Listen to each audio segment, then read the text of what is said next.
और जो आपकी फेवरेट मूवीज हैं जैसे एवेंजर्स होगी, सबकी फेवरेट है, तो वो जो जापानीज में डब हुई है उसको डाउनलोड करके देखो। वेयर टू स्टार्ट, और कहां से शुरू करें, ये जो चीज है ना, ये बहुत ही इंपॉर्टेंट है एक उस व्यक्ति के लिए जो जापानीज को सीखना शुरू करता है या फिर किसी भी लैंग्वेज को सीखना शुरू करता है। क्योंकि अगर उसने कुछ गलत वे से सीखना शुरू कर दिया, कुछ ऐसा सीखना चाहिए जो बाद में सीखना चाहिए या फिर पहले नहीं सीखना चाहिए, ठीक है, अगर उसने वो पहले शुरू कर दिया तो वो इरिटेट हो जाएगा, और इरिटेट होने के बाद वो सारी की सारी लैंग्वेज को ही छोड़ देगा, वो पढ़ना ही छोड़ देगा। तो इस वीडियो में मैं आपको बताने वाला हूं कि अगर आप जापानीज लैंग्वेज को स्टार्ट करना चाहते हो तो उसको कहां से स्टार्ट करना है, जीरो क्या है, उसके बाद 1 2 3 कैसे आपको एक एक करके आगे बढ़ना है।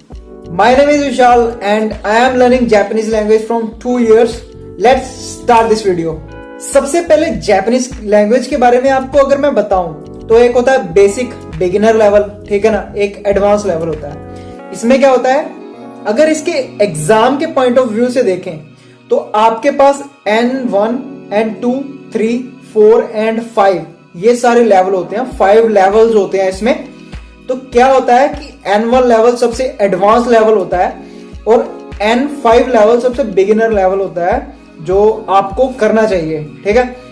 चलो इन सबको छोड़ो, मैं आपको ये नहीं बताऊंगा कि N5 को पास करने के लिए कौन कौन सी बुक्स चाहिए, क्या पढ़ना चाहिए, क्या क्या चीजें आपको ध्यान में रखनी चाहिए। मैं आपको ये बताने वाला हूं कि आप बिल्कुल एक एब्सोल्यूट बिगिनर हैं तो आपको कौन सी चीज से स्टार्ट करना चाहिए। फर्स्ट ऑफ ऑल, आप जब हिंदी या इंग्लिश सीखना शुरू करते हो, आप ABC से शुरू करते हो ना, तो जापानीज में भी आपको हिरागाना सीखना पड़ेगा। हिरागाना क्या होता है, जैसे ABC होती है, क ख ग होता है, ऐसे ही हिरागाना होता है। हिरागाना में भी ऐसे ही वर्ड्स बोले जाते हैं, जैसे का, की, कु, के, को। ऐसे ही आपको एक जापानीज में अल्फाबेट्स की लिस्ट मिल जाएगी जिसको आपको सबसे पहले याद करना है, सबसे पहले सीखना है। और सबसे इंपॉर्टेंट, आपको प्रोनाउंसिएशन सीखनी है कि हर वर्ड को कैसे प्रोनाउंसिएट किया जाता है। यही आपके लिए सबसे बेसिक चीज होनी चाहिए, क्योंकि अगर यही नहीं आएगी तो आप जापानीज को पढ़ कैसे पाओगे। अगर पढ़ नहीं पाओगे तो आप आगे जापानीज में प्रोग्रेस नहीं कर पाओगे। तो सबसे इंपॉर्टेंट पहली चीज आ गई हिरागाना, आपको जापानीज की ABCD सीखनी पड़ेगी। दूसरे नंबर पे क्या आती है, वोकैबुलरी, वर्ड्स। आपको कौन से वर्ड्स सीखने चाहिए?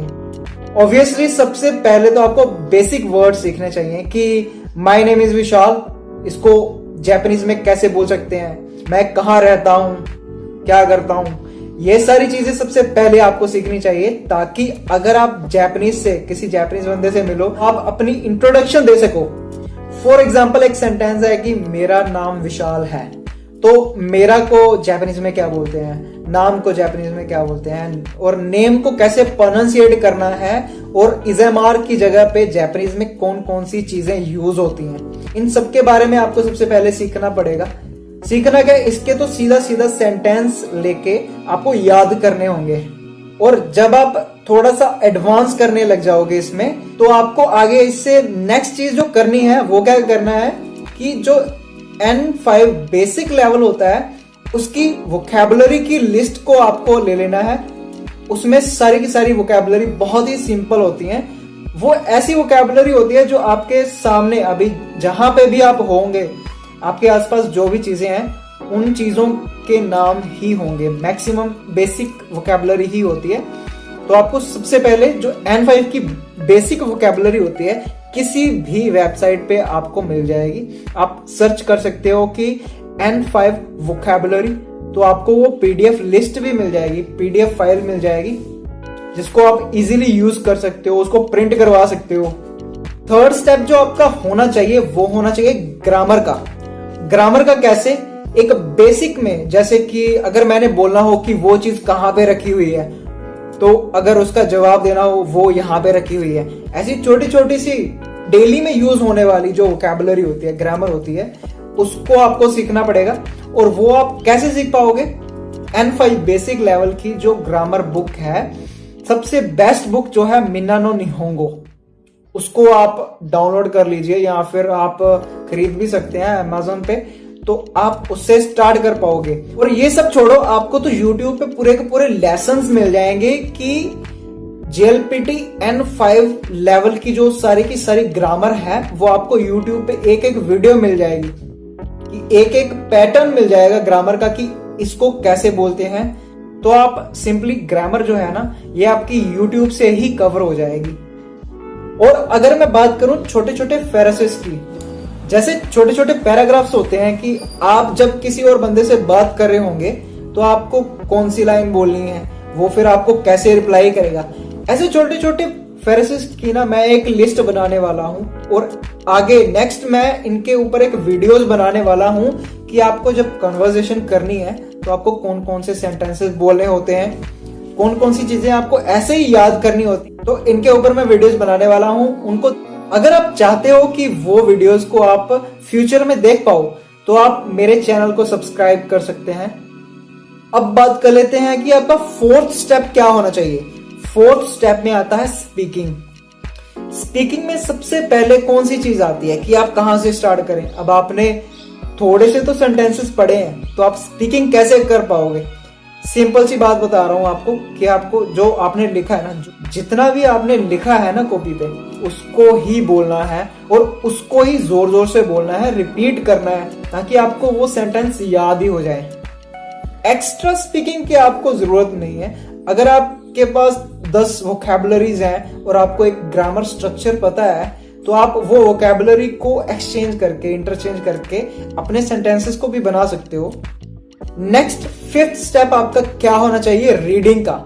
रीडिंग में आपको क्या करना है, जैसे आपने अभी सबसे पहले स्टेप में हिरागाना सीखा, अब सीख तो लिया, उसको अप्लाई भी तो करना है ना। तो क्या करना है, N5 की जो बुक होती है ना रीडिंग की, रीडिंग में आपको उस बुक को, जैसे अगर आपने बुक भी नहीं लेनी है तो आपको इंटरनेट पे आप सर्च करिएगा कि N5 रीडिंग प्रैक्टिसेस, ठीक है। तो आपको एक छोटे छोटे पैराग्राफ्स मिल जाएंगे।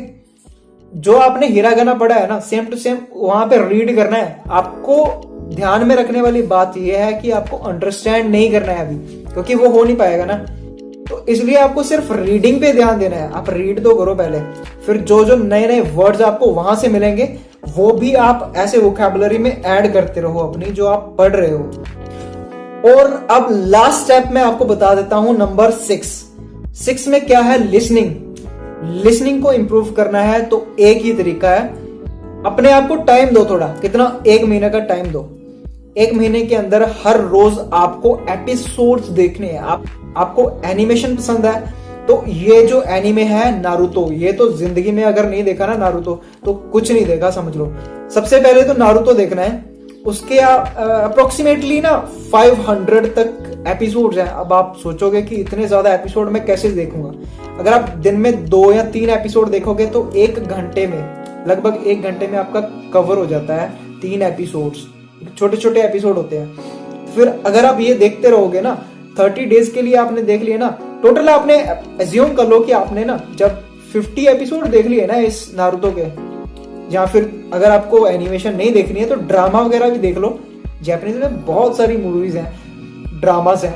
और जो आपकी फेवरेट मूवीज हैं जैसे एवेंजर्स होगी, सबकी फेवरेट है, तो वो जो जापानीज में डब हुई है उसको डाउनलोड करके देखो, क्योंकि आपको पता ही है कि कहाँ पे कौन सा डायलॉग बोला गया है। तो उस डायलॉग को जापानीज में कैसे बोला गया है, ये सबसे बेस्ट चीज है। मैंने अभी अभी यूज किया था कि मैंने थोर की मूवी डाउनलोड की थी, जापानीज में डब मूवी। मैंने हिंदी में देखी है, इंग्लिश में भी देखी है। अब जापानीज में देखूंगा तो मुझे एक तो मजा आता है उस मूवी को देखने में। याद रखें, जिस चीज में आपको फन आता है ना, मजा आता है, वही चीज को आप जापानीज में लर्न करने की कोशिश करो, वही चीज को आप जापानीज में देखने की कोशिश करो। तो क्या करना है, लिसनिंग में सबसे पहले आपको एपिसोड्स देखने हैं। लगभग 50 एपिसोड देखने हैं, जिसमें आपको अपना दिमाग नहीं चलाना है। क्या करना है, सिर्फ सुनना है, सुनना है, सुनना है, और उनको थोड़ा सा पहचानने की कोशिश करनी है कि वो क्या बोल रहे हैं। 50 एपिसोड आपको बिना अंडरस्टैंडिंग के सुनने ही है सीधा, और इंग्लिश सबटाइटल्स में आप देख सकते हो। तो ये थे 6 स्टेप्स जिससे कि आप इस जापानीज लैंग्वेज को स्टार्ट कर सकते हो, इसको लर्न करना स्टार्ट कर सकते हो।